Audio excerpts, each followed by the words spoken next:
First piece, the dismemberment of remembrance. If you find a tree with a rope or some piece intact, enough to test the age, type, and where it was made, on that rope tested some secret type of test, that alternate truth type test.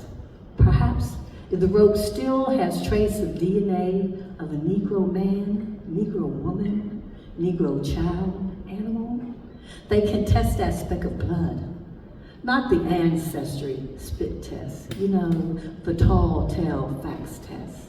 To make some outcome is to pay insurance.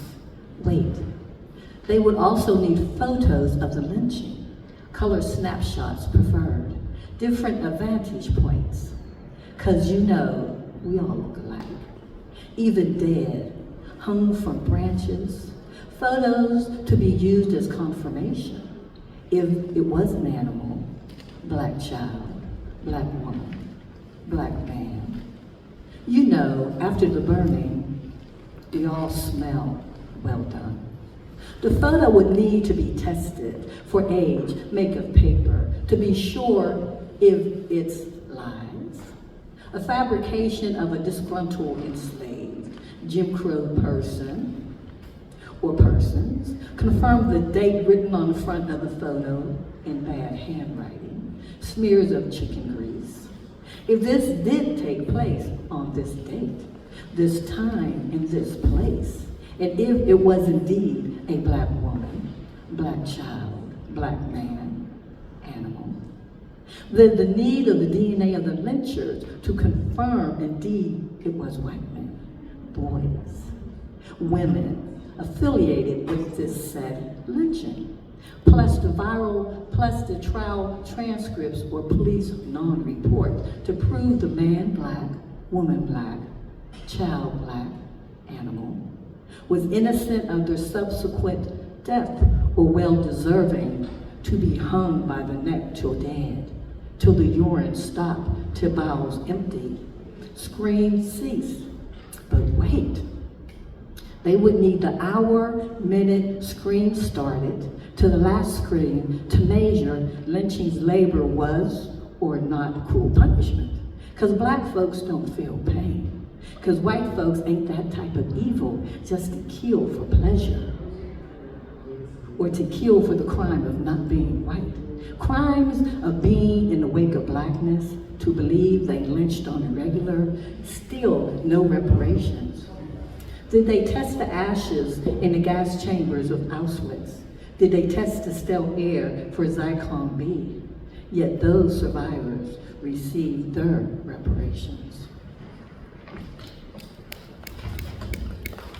Okay. The next one is Testify, Testify, I Will, written after Ntozake Shange. Ntozake, she slowly strokes her fingers over her throat. Ntozake, she slowly presses the palm of her hand and circles her breast and her heart. Ntozake, in here, she purposely slides her hands over her hips and smiles. Ntozake, in here, she raises her eyebrows, puts her hand and marks her personal space. All black girls break it down, Ntozake, and she does the get down. Get down, get down, get down, get down. She stops the antics. When Nappy Edges said she tried it, when the Nappy Edges said no to edge control, black bodies, they tried it. Black bodies to be controlled, they keep trying us, Ntozake. They tried it. Break us free, Ntozake broke us free. Lover of warriors, Toussaint Louverture broke us free to dance with Willie Colon, to jam with Jimi Hendrix, to get free with Bob Marley. Ntozake broke us free to dance the way we want to dance.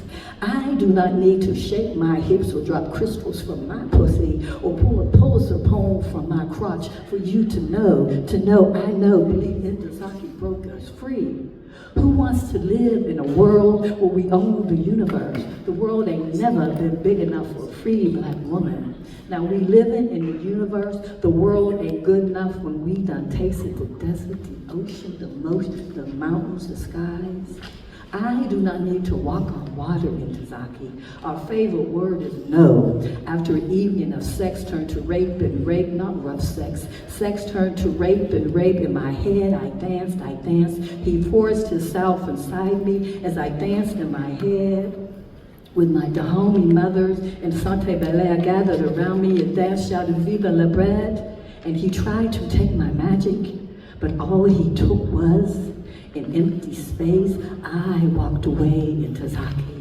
And here in Tazaki, and here this colored girl walked away, this colored girl still alive. Freedom is to walk, to stand in the dust as the sun turns the sky shades of honey buttered toast. Freedom is to walk at night alone, to stand at a bus stop, at a train stop, and be safe. In Tazaki, and here, until all women are free. She lays down to rest.